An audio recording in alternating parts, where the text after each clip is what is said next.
that's where we're going to be picking up this evening. We're talking about faith and unbelief. This is pretty basic material that we need to have. It's not basic material in that it's basic. It's basic material in that it's the kind of things we need to understand as we get into the class. We need to understand them well. Okay? So that's why we're spending the time that we're spending with it. I didn't quite think we'd spend this long with it, but that's okay. If there's discussion or questions, then we'll spend whatever time we need to spend to cover those questions and discussions. So we're talking about faith and unbelief, and just to go back and get that last slide, not that one, but we had this quote here from Kenneth Chumbley. In the Gospels, Jesus doesn't ask men to take up with him on the basis of his mere unproven word. He asked men to test, to prove his claims, to see whether he was as advertised. Christ didn't shy away from proof. He insisted on it. He saw no incompatibility between faith and proof, and neither should we, for objective proof is the very footing upon which our faith rests. And so we've been talking about the nature of this. We talk about faith and unbelief. It's important for us to understand that there are two extremes that we should avoid. One of those extremes is anti-intellectualism. This particular approach ignores all reason, instead basing faith on feelings, or perhaps what someone they respected told them, and they simply accepted it. So this idea of not really looking for reasons for their faith, complete rejection of that, complete and total rejection of that. That is on one end, one extreme, if you will. It's just all about what they feel. So I believe in God because I feel that. I believe in Jesus because I feel that. The problem with all of that is that it's very easy for feelings to do what? Change. It's not unlike a husband and wife where the husband decides he doesn't love his wife anymore. I just don't feel like I love her anymore, right? I've heard that. You may have heard that as well. Well, when a person reaches that conclusion, then what chance is there of reconciling that marriage? Probably next to none, okay? Because it's total rejection of even any arguments that you could make in favor of something. When people base their faith in a completely irrational approach to God without looking for any reasons or any proof for the things that they believe, then pretty much they can end up believing anything.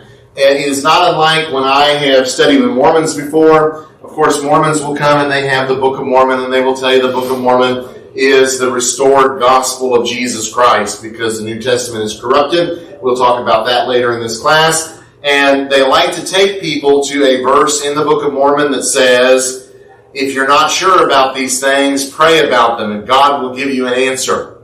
And it doesn't matter how much evidence there is against the Book of Mormon, it still comes back to this pray, God will let you know that it's okay. Well, how did God do that? God did that by, generally speaking, by giving them some kind of a feeling. And the problem with that, of course, is it's not based on any evidence. It's a feeling. There are plenty of other people that could do the exact same thing, and God doesn't say anything to them. Okay? That's the argument I've made with them.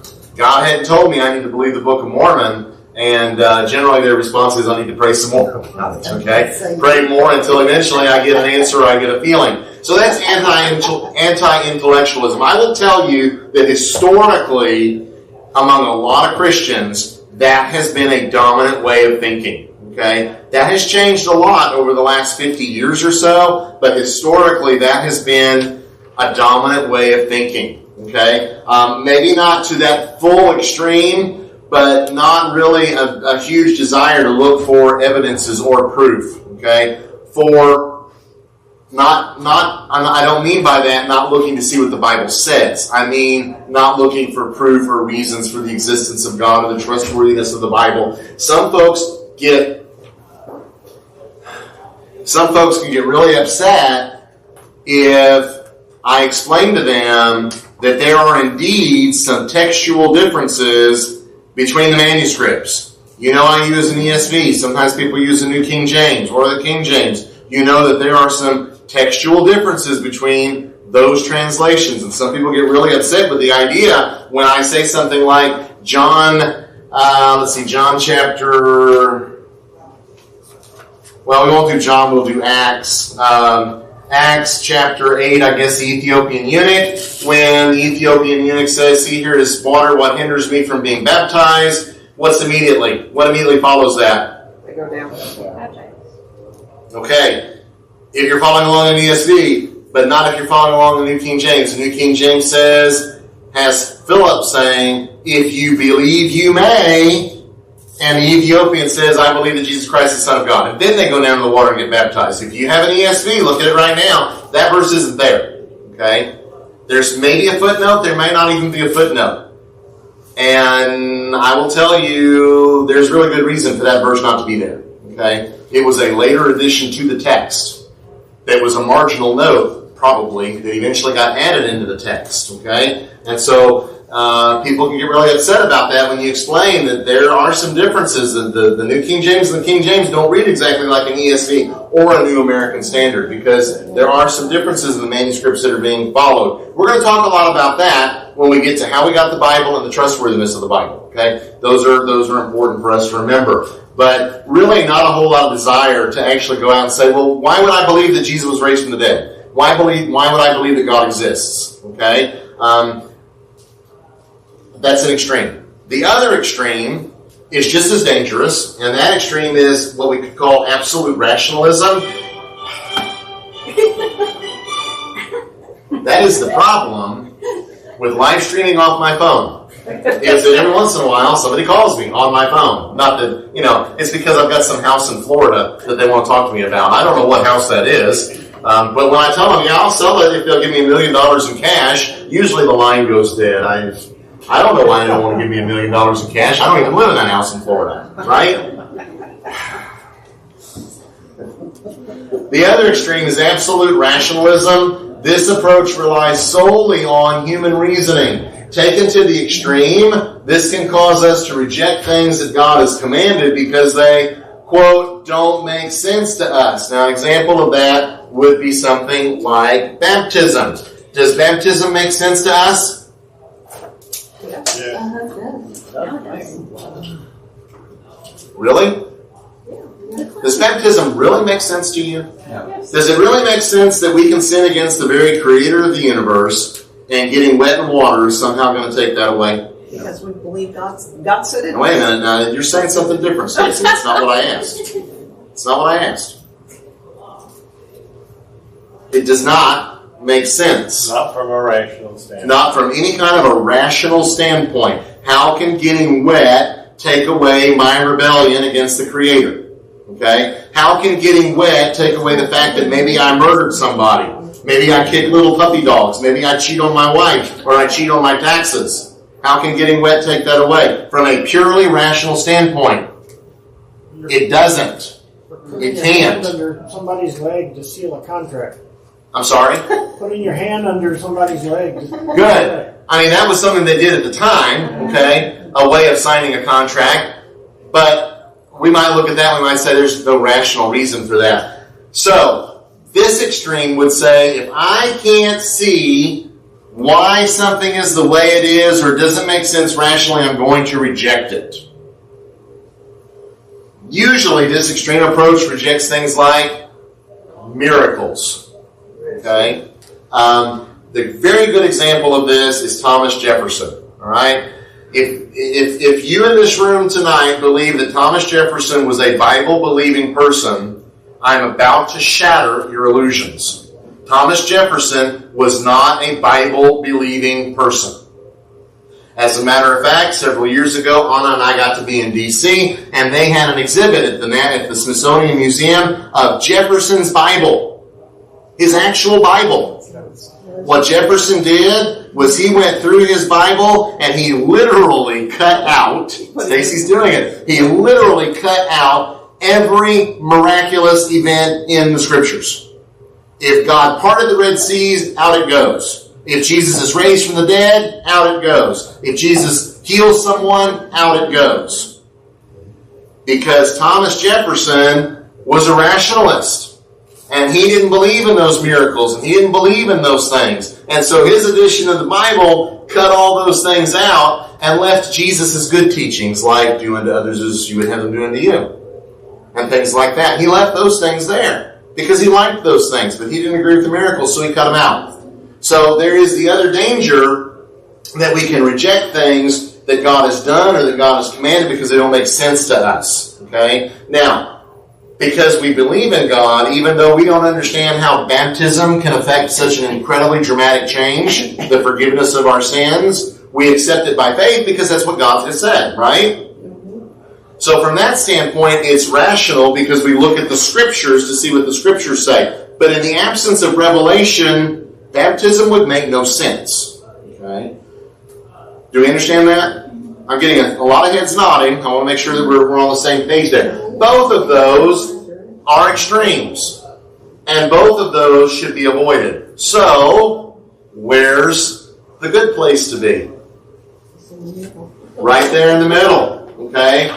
That means that we use reason, we look for evidence, we look for proof. God expects us to do that. Remember, what does John say? These things are written so that you may believe. Okay, that's the essence of proof, that we look at things that are written so that we can believe. But at the same time, we don't go so far in the direction of looking for proof that anything that we can't prove, we have to reject. The place we want to be is somewhere in the middle of these opposites. Okay? Generally speaking, extremes are not where we want to be just about anywhere. Okay? Usually the truth is somewhere in the middle. I think I mentioned this a couple of classes ago. They were wondering how I was getting information during the pandemic, and I said I was reading Fox News and I was reading MSNBC online. And my conclusion, basically, after reading those two news sources, is the truth is somewhere in the middle. Because they're lying on one side, I'm going to have to say that differently. They are interpreting facts on one side. See, we're lying. I don't want to get hit with slander, right? They're interpreting facts in their way on one side, and they're interpreting facts in another way on the other side, and probably the truth is somewhere in the middle. Okay? All right, so these are extremes that we need to avoid when it comes to faith and unbelief. Any questions about that before we move on? Questions or comments? All right, so, by the way, just because I made my statement about Thomas Jefferson doesn't mean I don't like Thomas Jefferson. I think as a founding father, he was great, but we at least ought to have a correct historical understanding of what he was about. Right? A lot of our founding fathers in the Revolution were rationalists and deists. It was a very particular philosophy that was prevalent at that time, and that led them to come up with some of the ideas that then our republic is founded on, and which we love very much and would not want to get rid of. But that doesn't mean they were Christians, because they were not. Thomas Jefferson was not a Christian. Okay. All right. So 3 kinds of unbelief that we need to look at, or we need to understand. We don't really have to look at it; just have to understand it. The first of those is an atheist. The English word atheist comes from 2 Greek words, meaning without, and theos meaning God. So an atheist is literally someone without God. An atheist claims no belief in any kind of deity at all. So if you meet someone today and they say, I'm an atheist, what they're telling you is, I don't believe in any God. I don't believe in the God of the Bible. I don't believe in the God of Islam. I don't believe in the gods of the Hindus. I don't believe in any God whatsoever. Okay? That's how that English word is used today. Carl Sagan says this. Carl Sagan was a famous scientist as well as an atheist. He says the cosmos is all that is, or ever was, or ever will be. Cosmos being what? The universe, the physical universe. Okay? He rejects anything that would not be physical. Okay? So spirit. Is spirit physical? No. Is God physical? No. Okay? So he would reject any of that. Cosmos, the physical universe, is all that exists. The atheist cannot prove God does not exist. To do so would require him to know everything, since the single thing he doesn't know could be God himself. All right? So atheism is, even though it says without God, and even though they say, I don't believe, the reality is they do believe, don't they? They believe that there is no God. But they don't know everything, and so the thing that they may not know may in fact be God. If an atheist knew everything, then what would he be? God. Okay? So that's the catch-22. If you know everything, you must be God. If you miss something you don't know, and I don't know of any atheist who would say, I know everything, whatever it is you missed, that could be God. Okay? So there is an amount of faith going on there with atheism, hence my last point. Ultimately, atheism is a system of faith just as much as any religion. Okay? This is not about Christians and their faith versus rational science. This is about Christians and their faith versus a competing religious philosophical system. Make no mistake. Okay? Not talking about the New Testament church, just talking about Christianity in general. Christianity has priests. I understand. Speaking biblically, we're all priests, okay? But the way the world looks at Christianity, Christianity has priests. Who are the priests of atheism? Scientists. Scientists, okay? People like Carl Sagan. But not every scientist. Not every scientist, and we'll talk about that later in the class, okay? But that's the view that is foisted on people, is that scientists believing in God is anti-science. Okay? There are lots of scientists who believe in God. We'll talk about that later in class. But it is a competing faith system. Stacy? So it's interesting to me that the way that some people are giving evolution in school now, they see evolution as fact, and they discount the words in front of it that are the theory of evolution, which is, it's not a... Well, the reason that that's happening is because a lot of scientists are saying that in reality it's not a theory. There's so much evidence for it now that it might as well just be called a fact. But they're not. But scientists are not saying that. Absolutely, scientists are saying that. Scientists are saying that. Yes, absolutely, scientists are saying that. Because they don't like the idea that a theory is something unproven, because they believe evolution has been sufficiently proven that it is really approaching the status of being a law. I wouldn't agree with that. You would agree with what? That it's been sufficiently proven. Well, no, I don't agree with that either, but they do. It's not observable for one. Well, and we'll get to all of that in the class. I don't agree with that either, but I will tell you that those who believe in evolution do. And so that's what they're pushing now, is that really for all intents and purposes it's a law. Which is a lie. I would agree. But again, it often depends upon how you look at the evidence. We'll be discussing it more later. We're going to be discussing it more later. Yeah, we got a whole bunch about evolution in the class. All right. So atheism. Our next kind of unbelief is agnostic. Agnostic comes from two Greek words as well: meaning without, and gnosis meaning knowledge. So an agnostic is someone who says, "I don't know. I am without knowledge. Is there a God? I'm an agnostic. I don't really know, and no one can really know whether or not God exists." An agnostic is at least somewhat open to the idea that what they missed could in fact be God. But in practicality, the agnostic lives just like the atheist. Okay? They don't become a Christian in the hopes that maybe what they missed was the God of the Bible. They generally live just like an atheist would live. Okay? But they at least hold out the idea that maybe there is a God out there and I just don't know it, or I haven't seen the evidence yet, or whatever the case may be. Our third kind of unbelief is what I call someone who is a practical atheist. You've heard me talk about this before at North Beach. A practical atheist is someone who claims to believe in God, but due to his manner of life, acts as if he in reality doesn't believe. Practical atheism in America today is the most widespread form of atheism. There are atheists out there, people who will just tell you, I don't believe in God. There are agnostics out there who will tell you, I'm not sure whether there's a God. And then there's the practical atheist that says, I believe in God. Let's go down to the honky-tonk. Let's go down to the strip club. I'm in my 7th marriage. Okay? They claim to believe in God, but their life demonstrates that in reality they do not. This is something that we encounter far more often here in America, in our culture. As a matter of fact, a lot of the people we encounter on a day-to-day basis are practical atheists. They will tell you they believe in God, but in reality, God doesn't figure into their picture at all. Okay? Lisa? Is that what a cultural Christianity means? Can be, depends on what you mean by it. It's the term that I heard. I don't... Cultural Christianity is someone who's a Christian because that's what the culture says. Okay? But there's a wide range of things that can be underneath that. Okay, it's like in a Catholic country, a lot of people might say, "I'm Catholic. Why are you Catholic?" "I don't really believe in God." "Why are you Catholic?" "Because I'm an Italian." That's what we do. Okay, it's a part of our culture. We don't have that so strongly in America because we're such a mixed culture. But people can be cultural Christians, cultural believers. But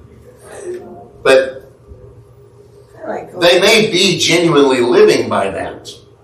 Okay? A practical atheist is someone who doesn't demonstrate anything in their life that would indicate a belief in God. No attempts. When? It's sort of like a cultural Jew, the Jewish nation. I mean, that was their culture. They weren't necessarily believing in God, but they were going through all the motions of the Jewish religion. You see that some in the Old Testament. Would it surprise you all to hear that in the modern state of Israel, the vast majority of Jews are actually atheists? Okay. There's a long historical reason for that, why that's so. We're used to seeing the Orthodox Jews on TV because they make the TV, but most of the men and women in Israel today, and you think about those young men and women who are serving in the IDF, Israeli Defense Forces, most of them are what are called secular Jews, which means they don't even believe in God. But they are Jewish culturally and ethnically, and they are proud of their nation, and they are proud of their people, and they are willing to fight and die for their nation and for their people. But they are not fighting and dying for God. And by the way, going back to the Promised Land, for a lot of those folks, it was important that Jews have a homeland, and what would be a more natural homeland then? Israel. Okay? But it wasn't about founding a religious state, quite the opposite. A lot of the Jews that founded Israel wanted to found a secular state. There are Muslim Israelis, Palestinian Israelis. Not everybody who's a citizen of Israel is actually Jewish. There are even a lot of quote-unquote Christians who have moved to Israel to live. Okay? And they're Israeli citizens as well. So a lot of them, I'm not sure I would say they were practical atheists. They probably are in the end practical atheists by how they live. But they don't believe in God, but they believe in the Jewish state. And they believe in having a state. Because a lot of that comes from, when you have been slaughtered everywhere you turn, the only way to avoid being slaughtered is to have your own country where you make the rules. And then be really, really, really, really tough about hanging on to that country. Okay? I remember growing up hearing people talk about how men and women both serve in the Israeli army, and that it's required for women to serve in the Israeli army. And you can understand why that is, because you got a country of I don't know how many million are in Israel today, surrounded by millions upon millions upon millions of nations around them that are hostile. And so everybody has to be trained how to fight and how to defend. Okay? It's not any more odd than when a woman here gets her concealed carry license and carries a gun. Why is she doing that? To defend herself. So over there they're doing it to defend themselves. But most of them, very, very secular people. Very secular people. Okay? All right. Well, let's move on then. Let's talk about some causes of unbelief. I would like to try to finish this tonight if we can. So we can start a new topic on Sunday. We'll see how that goes. So causes of unbelief. Why is it that people do not believe? One reason is that there is a bias against God. Stanley Sayers says this. He says one of the significant and obvious reasons the unbeliever remains an unbeliever is that he likes it that way. In fact, any evidence of any source or to any degree fails to move him from his position if his heart is strongly bent against evidence and toward unbelief. Okay? This is a person who, quite honestly, is simply not interested in religion or belief. And I think that probably all of us could find someone in our lives who is a practical atheist or was a practical atheist. They just weren't interested in religion or belief. Okay? My own grandfather, from my understanding, was that kind of a man. He had no interest at all in any kind of religion or belief. Okay? I don't know whether in the back of his mind he figured he was going to be okay with God, or maybe he just didn't care. I don't know, and the reality is, who knows what was going through his mind, but he made no pretenses at all in his life towards any kind of religious belief. Okay? It's a bias against God. I don't want to do the things that I have to do if I believed in God, because if you believe in God, what happens? You have responsibility. You have responsibilities. Okay? It's hard to believe in God when you're living in a way that doesn't acknowledge Him. So the easiest thing is just don't acknowledge Him. And if you're not acknowledging Him, then any evidence you're going to show somebody like that, they really couldn't care. It's just not important to them. Okay? A lot of practical atheists, yes, I believe in God, but the reality is, no big deal to me. Okay? That's not something important. Your grandfather came to that conclusion. What conclusion? What you just covered. It was the individual you were talking about. Right? His dad was a Methodist preacher. He left his family to go on the road, put his kids in an orphanage, and abandoned his family, so to speak. And my dad said, a man can't be a man of God and would do what he did to his family. Don't ever talk to me about the church anywhere anymore, ever. So, his reason then would be different than this, because this is someone for whom it just isn't important. His bias would be because of how someone he knew who claimed to be a believer lived, didn't live like he should, and that biased people. Anyway, he was uninterested and he didn't believe in anything.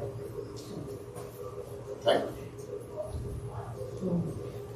All right, so influence of parents and upbringing is another cause of unbelief. Parents are our first and most significant influence, and often a continuing influence. I know children rebel against their parents. Generally speaking, they rebel against their parents in their teen years. But it does not negate the influence that parents have, and it's often a continuing influence. And it can be an influence that is good. It can be an influence that is bad. So in this particular case, we're looking at causes of unbelief. A failure to teach faith in God, or even teaching a child to not believe in God, can produce this unbelief. Okay? So in this, we might throw granddad in that category because of the way his dad lived, my great-grandfather lived. But in any case, we're looking at two possibilities here. Either we're not teaching our children about God. Maybe we're having the idea that we'll let them decide on their own. Or, in the case of parents who are atheists, they may actually be teaching their children to not believe in God. Okay? I know people who are atheists and have raised their children to think that way, just like I know people who are Christians who have raised their children to think that way. I also know of people whose parents are atheists that didn't raise their kids in any way in particular, and some of them have become believers. I know people who are believers who didn't teach their children, and their children didn't ever come to faith. Okay? But the influence of parents and upbringing is very important. It's important if we're trying to lead children to God. It's also very crucial if parents are trying for their kids not to believe in God. Okay? Nature versus nurture. It's that old argument. But it isn't really nature versus nurture, is it? It's both. Okay? We inherit certain things, nature-wise, but nurture is really important. The environment that people are raised in is very important. You think about some things that are happening in society today, we are quite honestly inheriting the third and fourth generation of people that are acting contrary to God's Word. When we have a dysfunctional family, having children that live in a dysfunctional family, those children then, what kind of family do they establish most of the time? A dysfunctional family. And then what do those children establish? A dysfunctional family. Okay? And so when that goes on and on and on, it's a result of that upbringing. It doesn't mean people can't break out of that. People can. Okay? People can change. But the reality is that home influence is very, very strong. For good or bad. What's happening a lot in our society is people are not raising their children at home. They're expecting the schools to correct that behavior. Schools cannot, will not, have never been able to correct what happens when home life is not what it's supposed to be. The church cannot and never will be able to correct when the family is not what it's supposed to be. What did God establish first? The family, the nation, or the church? Family. The family. And so it has to start there.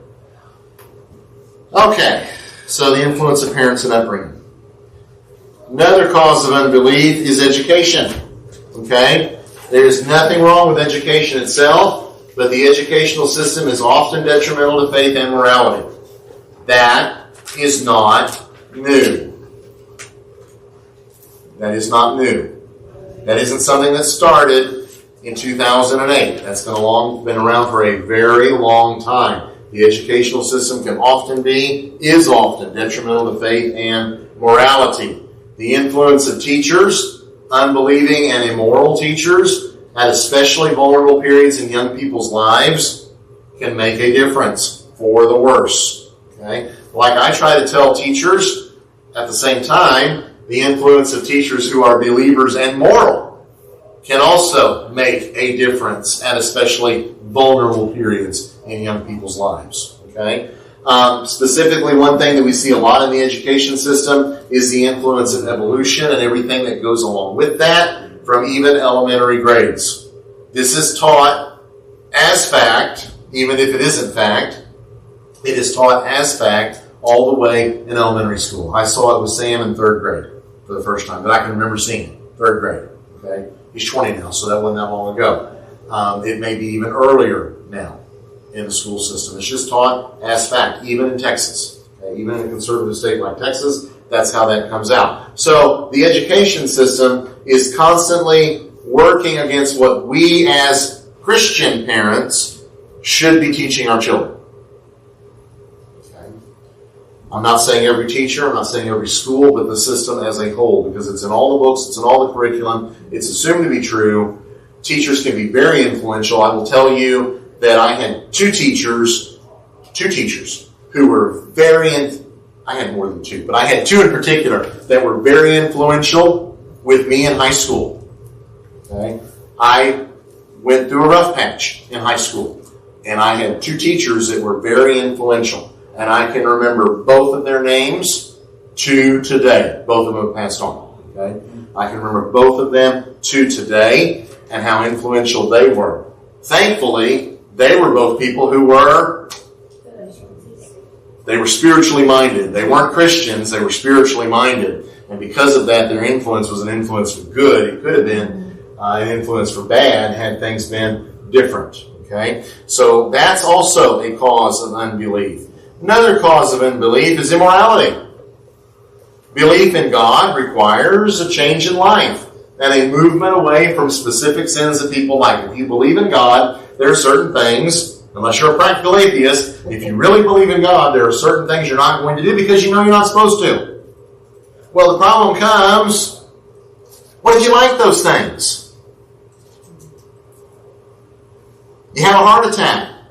The doctor looks at you and says, quit eating 2 pounds of bacon a day. But I like bacon. Well, make a choice. You can enjoy your bacon for a couple of years and then you'll die. Or you can give up the bacon and live a little bit longer. You ever met people who wouldn't give up the bacon? Doctor tells them you quit smoking, you're going to be dead. And they just go right on smoking. And they're dead. That's just how that works. Don't even say they're going to die happy by doing that. That's their choice. That's what they say. Yeah. I don't know. They probably think that. No, they're wrong by saying it, but they're not willing to change it even for their own life. Even for their own So life. I'm going to die going out and doing what I want to do. Yeah, I had a Christian in the Czech Republic years ago. He was in the hospital with a heart condition. And they told him, you need to stay in the hospital so we can treat this. If you go home, you're going to die. He signed the release form. He went home. He was dead within 2 weeks.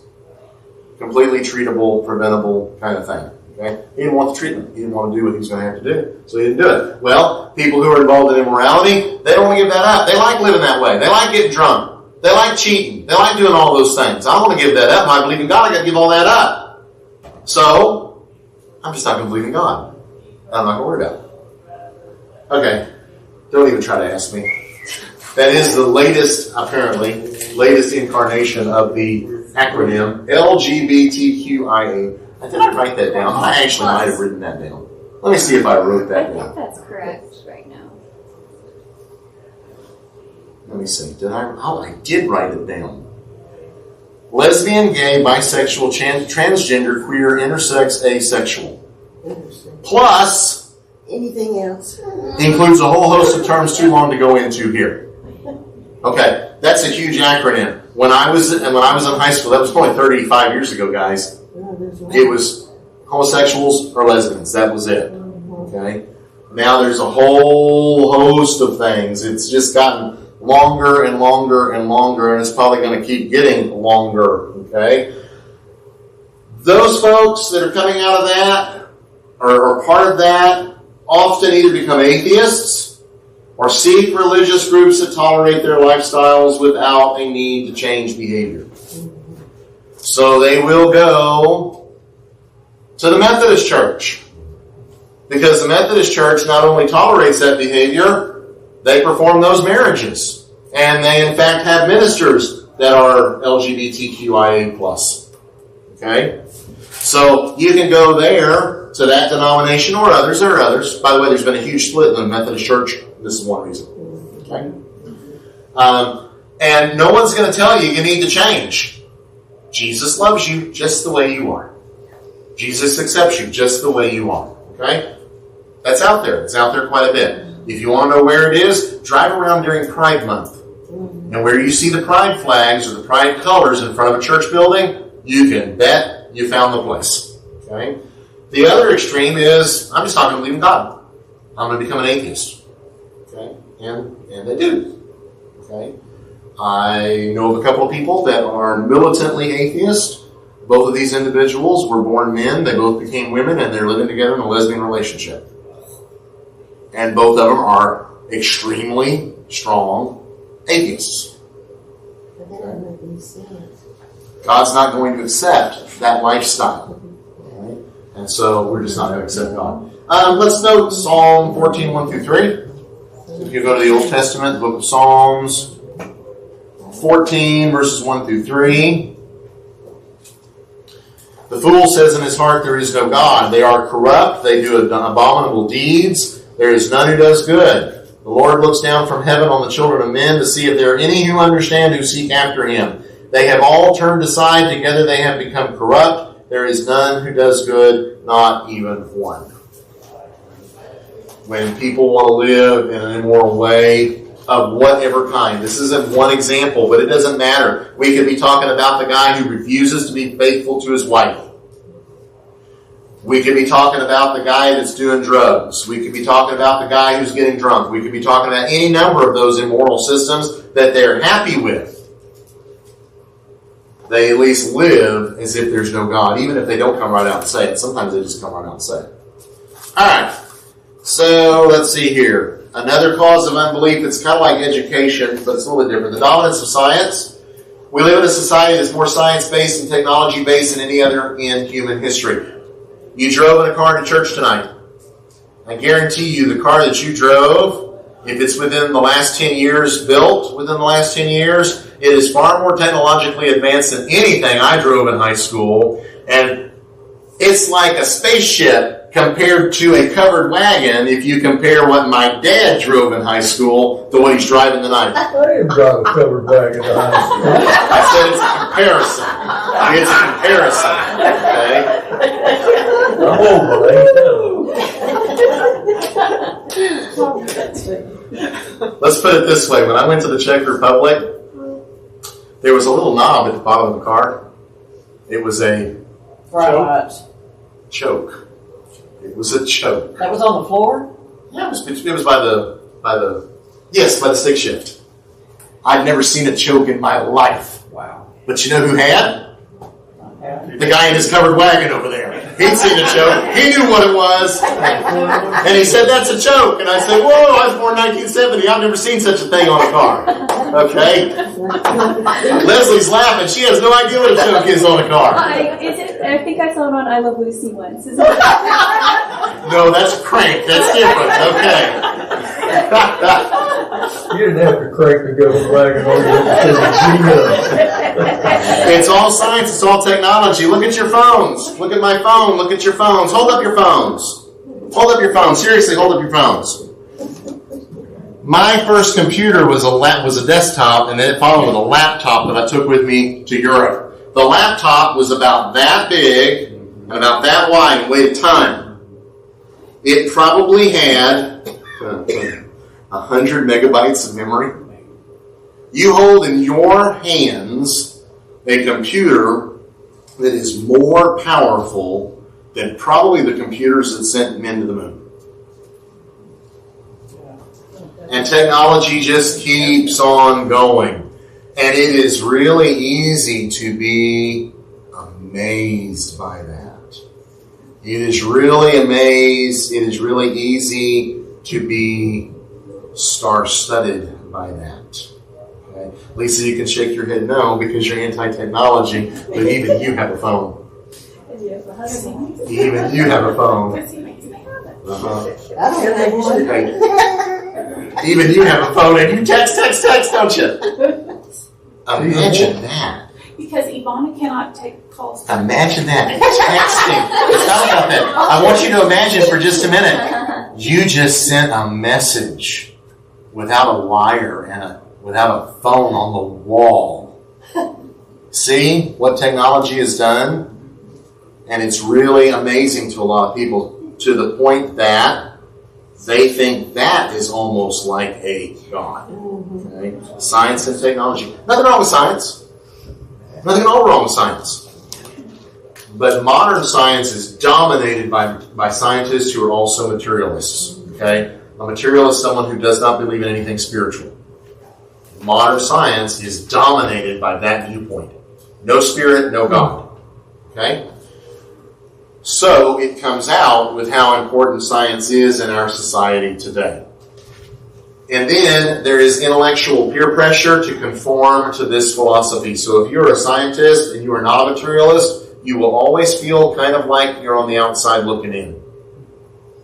So that's a cause of unbelief. Another cause of unbelief, the existence of evil, pain, and suffering. This has historically caused a great deal of unbelief. The question comes down to how can an all-good, all-powerful God allow such things to exist? We're going to talk about that on its own during this course. As long as we have time for it, we're going to have a lesson or two on that. But a good illustration of that is, I was talking to an older guy in the Czech Republic several years ago, and he was on his bench in front of the apartment complex where he lived. I was there with another member of the church, and we were putting flyers in people's mailboxes. And I talked to him, I handed him a flyer, he saw what it was, he wasn't interested in it, and the reason he gave was this. He had lived through World War II, he had lived through communism, and he said all of the evil and all of the suffering and all of the pain, how could all of that have happened if there's a good God? Why did he let that happen? And there are lots of people who do not believe because of this. Okay? Sometimes it'll go like this. I prayed to God to save my wife from cancer, and He let her die. And if you think that's not something that people struggle with, guys, that is something people out there struggle with, and that is sometimes something that we struggle with here inside these walls. Okay? There's a whole book of the Old Testament written about that, isn't there? Mm-hmm. The book of Job. People in Job's day struggled with this. God gives them an answer. We'll talk about that in class. That was our first step? Yes. Good. All right. So, our next topic, which we're going to start covering on Sunday, we did this. We got through it, is what about God?